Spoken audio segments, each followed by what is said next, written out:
and somebody who I know enjoys being in the office and being at the heart of every party is our next speaker, Chris Kyle. Chris is a versatile technology consultant with a broad spectrum of technical, business and creative skills. With his background in music and events and an acumen for branding and marketing, Chris offers a comprehensive perspective to crafting strategies and solutions that resonate on both an emotional and commercial level. Chris's human-centric approach is driven by a commitment to cultivate meaningful connections and deliver genuine value through his expansive network and experience. So put your hands together and please welcome Chris Kyle.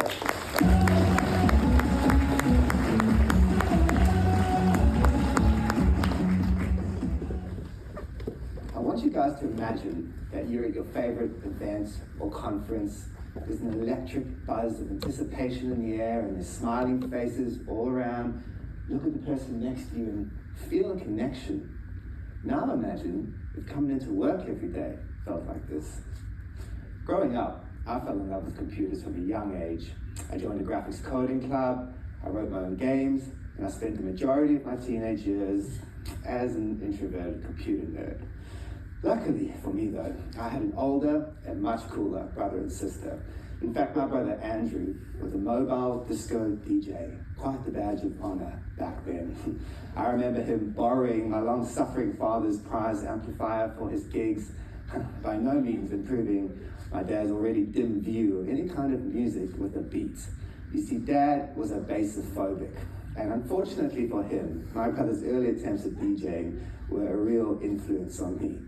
I remember my primitive attempts at beat mixing driving Dad nuts. It sounds like someone smashing pots and pans around in there, he'd yell, luckily not damaging my young enthusiasms too much. When I was 20, I moved to London and I was instantly captivated by the vibrant music and culture, and I started to take my DJing more seriously, quickly graduating from my bedroom to house parties and the clubs. At some point back then, I started to identify as a DJ. I then made the daunting decision to leave all my friends and family behind, and I emigrated to Sydney when I was 28. And I worked hard to establish myself as a DJ here, building a network with the top event promoters and getting some really good gigs. But I was also torn and I was conflicted because as much as I identified and loved DJing, deep down, I was also still that computer guy. I'd never been able to commit fully either way or reconcile these two vastly different identities. When I got married and kids came along, that delicate balance between my careers and my lifestyle got substantially more complicated. And pretty soon, living the life of a professional DJ and maintaining a full-time career and a young family began to strain. No rest for the wicked, as they say. After some soul-searching, I realized that my life had become unaligned. I had different responsibilities and priorities and passions that were all competing for my limited resources and attention.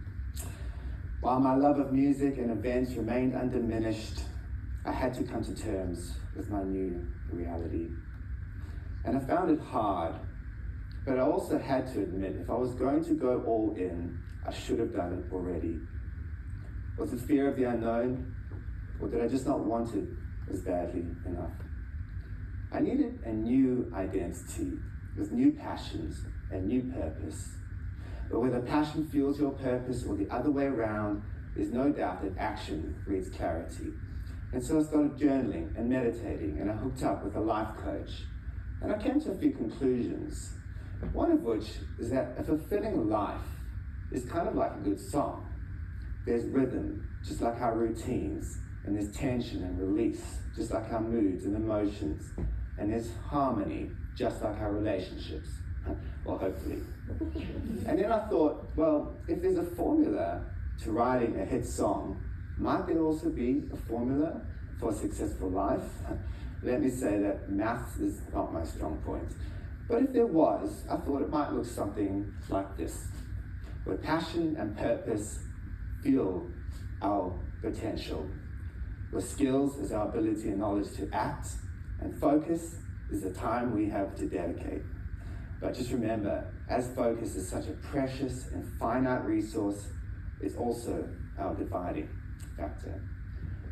And then I thought, well, if there's a formula for us as individuals, might there also be one on the organizational level? And when I thought about it, it seemed remarkably similar, except our individual passions are replaced by passionate people. Our individual skills are replaced by our organization's specialties, and our focus is replaced by our customers. Because when passionate people are at the heart of Telstra Purple, we transcend individuality and we become a collective. When every person in this organization identifies as a specialist in their own respective fields, we'll have a concentration of power and ability. And customers, well, they're our most precious and finite resource. So what is your formula? What are the elements of your equation? Because when we're each individually driven by our own passion and purpose and striving to reach our own unique potential, imagine what we can achieve as a collective. And in this place, work won't feel like work at all. And we will have become truly purpose-driven, aligned to our name, and a force to be reckoned with. Woo!